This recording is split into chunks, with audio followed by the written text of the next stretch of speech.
Introducing first, fighting out of the blue corner wearing red with black, official weight 126 pounds, professional record, a veteran of 27 victories with 23 defeats, with 18 victories coming by way of knockout with 1 draw. Representing Jakarta, Indonesia, here is Jason Julie Mike Tyson Butar. And his opponent across the ring, fighting out of the red corner, wearing white with gold, official weight, also at 126 pounds, professional record, an outstanding one, 30 big victories, including 1 defeat, with 13 of his victories coming by way of knockout. He's the former WBO Intercontinental and Asia Pacific Super Bantamweight champion and the former world title challenger. Ladies and gentlemen, Genesis Kashimi Servania.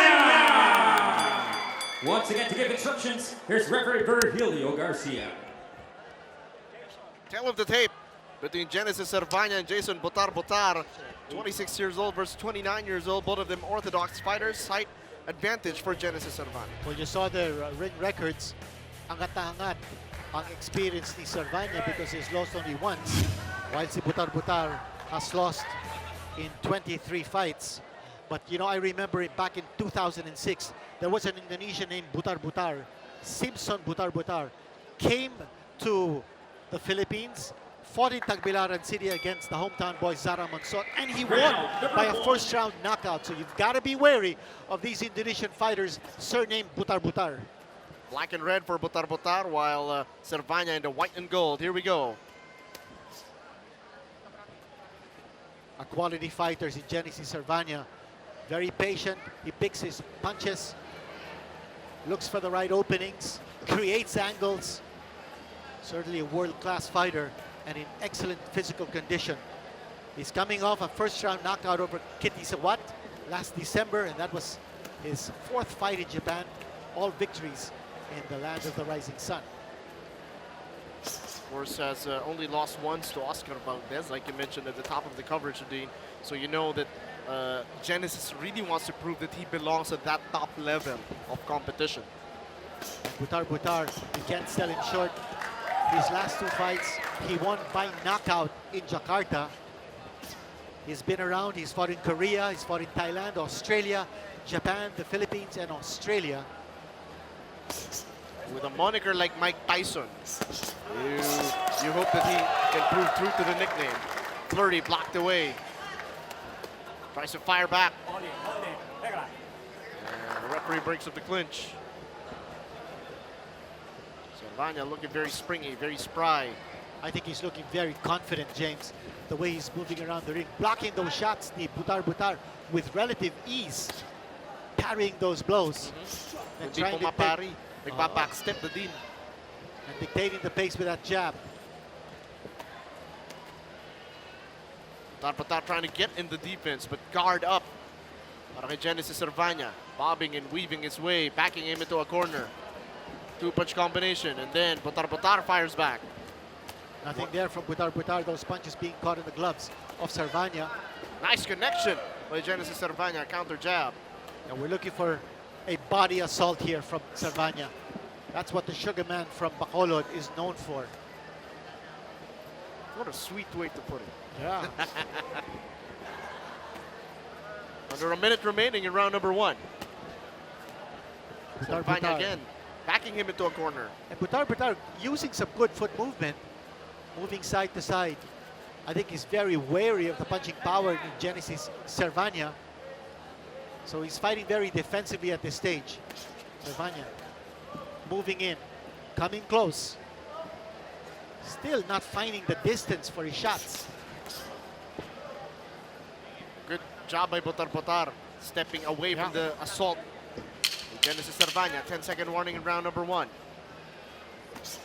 We haven't seen too much offense from Butar. It's been almost all Genesis Servania. But the consolation for Butar is that he hasn't been And hit round solidly number by one. Servania, at least. Survival yet. instinct Matira Matibay is Ayos sa presented to you sagasaan by ni Genesis Servania. ESPN Jason Butar nakikipagsabayan pa rin. As you take a look at some of the highlights here. Servania, relentless assault. Butar though, standing up to him with his defense. Round number 2 when we come back.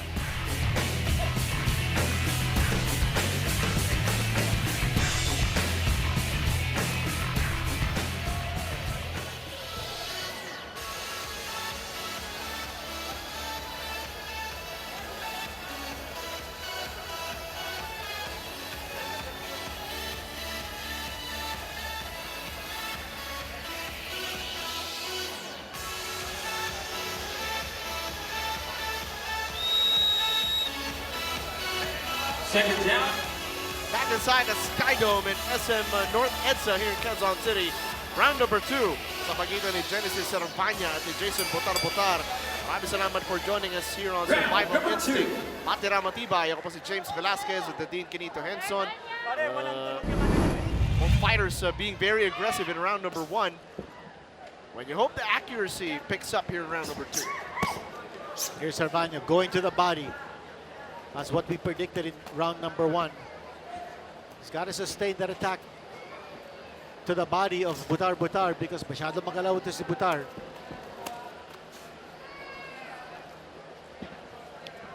Airtight defense here by Servania.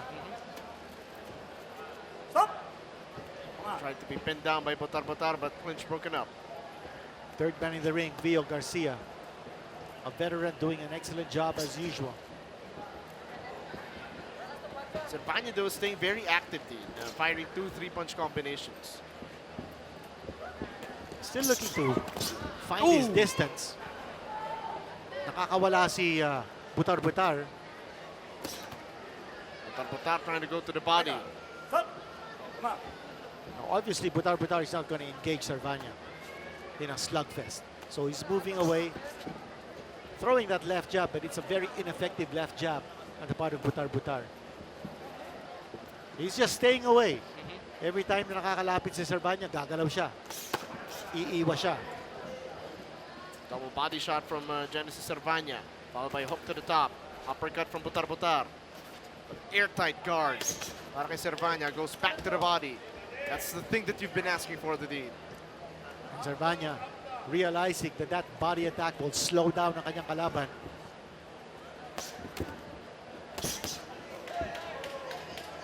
Solid punches up top para kay Servania. Butar though, trying to actively dance away. I think feeling ni Servania, kayang-kaya niya yung suntok ni Butar. There's not much sting behind those punches of the Indonesian. And again, the Indonesian being very elusive. Pag nandun siya sa may bandang lubid, bigla siyang aatras. Tapos, luluwas. And that's been his game plan so far. Just stay away from harm's way. If anything, it is effective. But it takes away from your offense as well kung ikaw si Jason Butar. Servania has him pinned to the ropes. Pero agad balik sila sa gitna.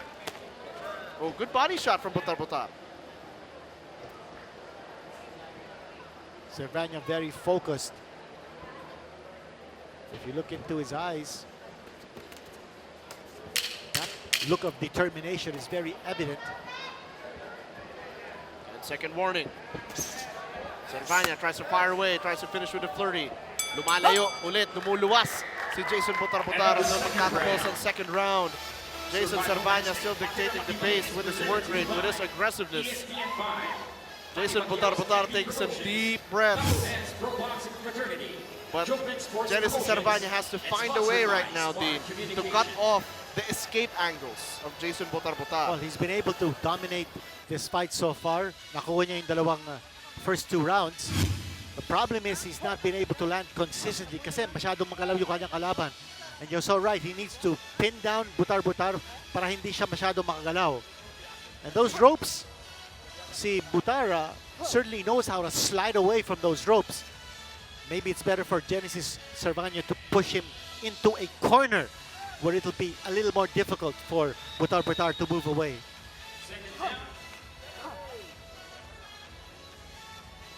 Yung ganong strategiya din, it's a lot of timing, it's a lot of footwork.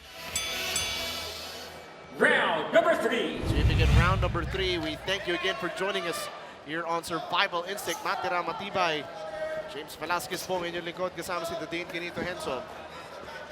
Ito na, Dadine tries to pin him in the corner. Ito, lumalapit si Servania. He's throwing some power shots at Butar. Servania, ayaw niyang patagalin itong laban na ito. Hindi na rin siya masyadong lumalayo, Dean. Kita mo yung distansya niya kumpara doon sa first 2 rounds. Oh, Servania with some heavy bombs. Oh! Heavy-handed ito si Servania. Ang lulutog ng mga suntok niya. And every connection, you can hear it all the way in the back row of the SM City North EDSA Skydome. Servania trying to corner him. Servania just looking for that one solid shot either to the head or to the body. But everything starts with that jab. And that's a power jab na pinapakita ni Servania.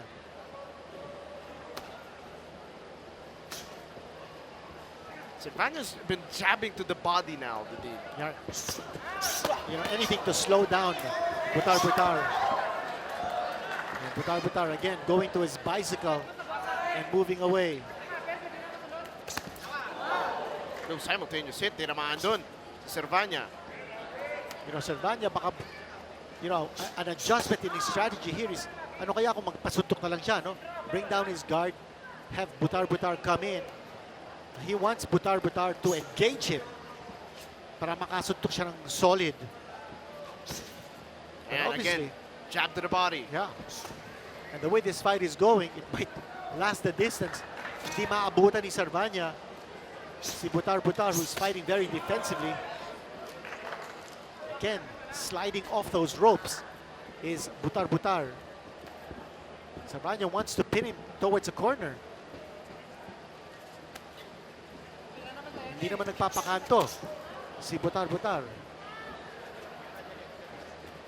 He has been dancing to Servania's left. Oh, what an shot. uppercut. One shot galing kay Servania. So I'm waiting for a left hook actually from Genesis Servania. Kasi dun papunta yung kalaban niya. That's another shot coming from Servania. Nayanig doon si Butar. Fans are looking for a knockout. Nakita mo, niyayaya na siya na Servania. Halika dito. And he's not gonna oblige. Butar is looking to survive.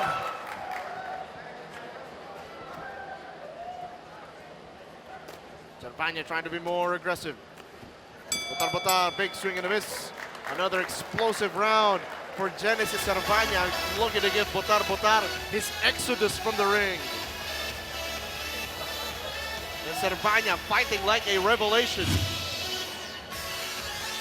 We take a look at some slow-mo action from the previous round. Genesis Servania throwing a lot of leather at Butar. It's been a one-sided affair so far. And we will be back for more in just a moment.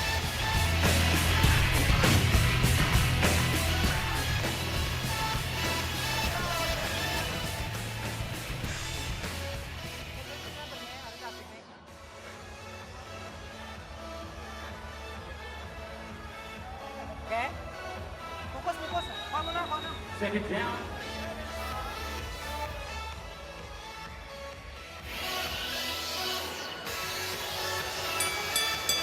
Round number 4. Round number 4 underway. The Skydome in SM North EDSA. This is Survival Instinct. Matira, Matibay. Servania versus Butar. So far, the Dean. Servania unofficially ahead. I think even officially, we can say that it's been a sweep so far para kay Genesis Servania. But what we're looking forward to is for Servania to land his big shot. Solid. Magalaw yung kanyang kalaban, but he needs to be able to pin him down either against the ropes where he can't move or into a corner. Servania has to also keep on pumping that jab. Butar clinching. Iyakap siya. ni Butar Butar. The crowd trying to get into it. But Servania, all business here. Power Here we shot go again. again. It has to be relentless. Kasi may mga pocket openings din eh.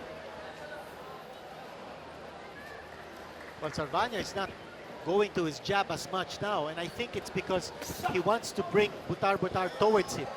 Kasi with that jab, mas lalong hindi nakakalapit si Butar Butar. So if he doesn't jab, maybe Butar Butar will come in, and that's when he can unload his power shots.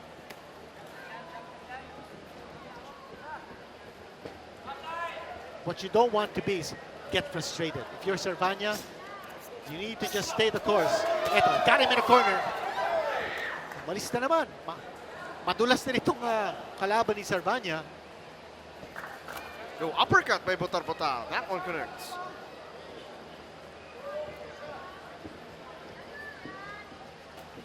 Approaching a minute remaining in round number 4. This bout scheduled for 6. Here we go once more. Servania has been on the attack from the first bell.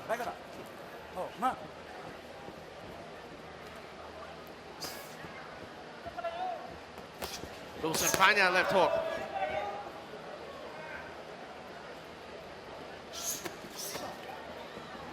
All Butar Butar has been doing is blocking, dancing away, and pushing away. Now that's been his defensive style. And right now, took a lot of punishment that time. Bumubuka na yung bibig ni Butar Butar. And I don't know whether that's because he's gasping for air or he's getting hit in the midsection. And, you know, the same thing. He's running out of breath. 10-second warning. So Servania sinusukat at distansya, unloading, bomb after bomb. It's those shots to the body being scored by Genesis Servania. What a relentless attack on his part. But the Indonesian is still standing up. He has not gone down in this fight. Taking deep breaths. Ito si Jason Butar Butar. Servania has been doing his darnest best to pin him, corner him. Just has to be relentless, Dean. You see that guard ni Butar Butar just holding both his arms up para hindi siya tamaan. He's not fighting back. He's just looking to survive. Well, last 2 rounds in this fight. Servania putting on a show, putting on a clinic, but you know he could go for a spectacular victory if the opening is there. That's right. At ang bilis ng pace ng laban. Although it's been one-sided so far, we haven't given Butar Butar a single round. The pace has been phenomenal here for Genesis Servania as he tries to land the big shots and put this elusive Indonesian away.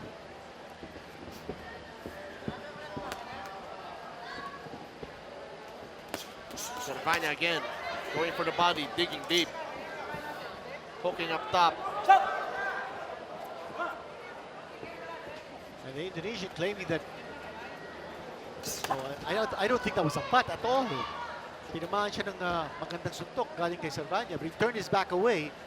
Referee Garcia telling him, you gotta start punching again. If not, he's gonna have to stop the fight if you turn away. Tulak na naman palayo para kay Butar Butar. Has to put combinations together or else it will be a berserker barrage para kay Genesis Servania.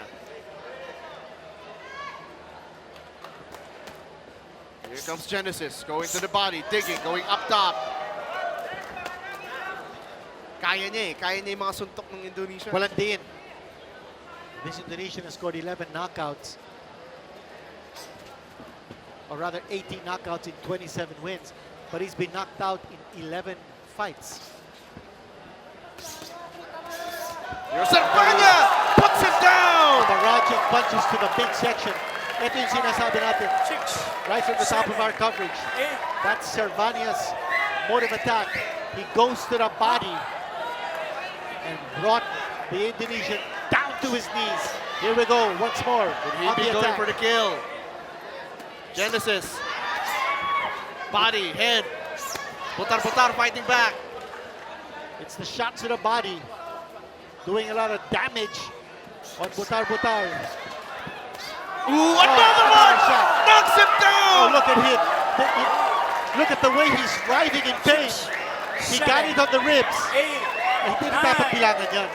And it's a knockout! That price tag gonna go up. The first thing you do is you take out his mouthpiece. Take out his mouthpiece. The guy, finally a tournament, taking out his mouthpiece. The referee should have done that. Hindi na dapat bilangan yun. Hindi na tatayo yun eh. Genesis Servania with the highlight of the night. A spectacular knockout. A body attack. That's what we were anticipating from the start. And living up to expectations. Genesis Servania. You know, he got hit on the ribs. And it might be a cracked rib because the way he went down and writhed in pain, he's still flat on his back. Pero kita mo yung sportsmanship ni Genesis Servania Yeah. checking on his fallen foe. Slowly getting up now is Butar. He gets a swig of water from the tournament of Genesis Servania, and then they hug, they embrace. Good show of sportsmanship. But I want to see this again. It wasn't nice, Dean. It was nasty. Eto, biglang bumagsak na lang. That was the first knockdown when he went down on all Open. fours. Oh, nice shot. Bam! Side of the body. Almost like the liver shot that Linares delivered to Lomachenko. Genesis? Or rather, Lomachenko delivered to Linares. Genesis just showing us the exodus, the body shot. Go ahead and flex, young man. Well, he looked very good, very impressive. Took him a while to get his distance. But nung nakuha niya yung distansya, there was no escaping for Jason Butar. What a knockout. Spectacular. It earns an applause from Gilas Pilipinas head coach and ESPN 5 president, Coach Shot Reyes. As we listen now to Mark Lantaya.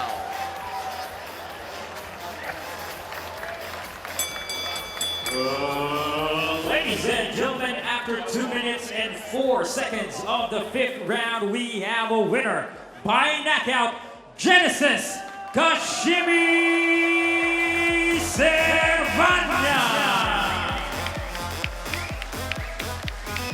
A brutal body assault, rewarding Servania with a 5th round knockout.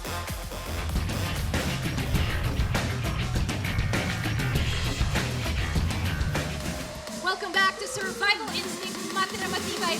Genesis Servania, what a performance tonight! Unang-una po, siyempre nagpapasalamat ako sa boss ko, si Kencho Shimi, at sa buong team namin na Shimi team, at sa top rank na nagbigay ng fight sa akin, at saka si Sir Joven na bumuo ng promotion na ito. Maraming salamat. At unang-una po, sobrang saya po, lahat ginawa ko po yung best ko na may panalo ang laban. Genesis, you told me kanina, hindi mo iniisip yung KO. Pero nangyari siya. So how are you feeling at this point in time? Una-una po, siyempre, yung preparation, namin yung coach namin, yung teamwork talaga namin, yung ginawa namin sa ibabaw ng ring, walang nag-iisip ng knockout. Lahat ginawa lang po namin na may pakita sa lahat na maganda yung laban. Greetings naman dyan sa mga nagsusuporta sa'yo, Genesis. Nagpapasalamat din ako po sa sumuporta sa amin, sila ni Sacho, lahat ng mga hapon dito, nandito. Maraming salamat na sumuporta sa akin. At sa lahat nandito na nanood sa TV5. At sa lahat nandito, at sa pamilya ko nandito. Maraming salamat po. Thank you so much and congratulations. Back to you, James and Kenita. What do you have to say about that? Well, it's an incredible effort para dito kay Genesis Servania. And what a win. This is something that fight fans have been waiting for, Dean. Well, yung body attack ni Genesis Servania was on point. Merciless ang assault niya rito. Hindi niya pinakawalan si Jason Butar. Took him a while to get his distance, but when he got his range, sunod-sunod na. Itong pagtatama ni Genesis Servania kay Jason Butar. Butar, nakita naman natin, no? Hindi na babago niyan, even if you count to 20.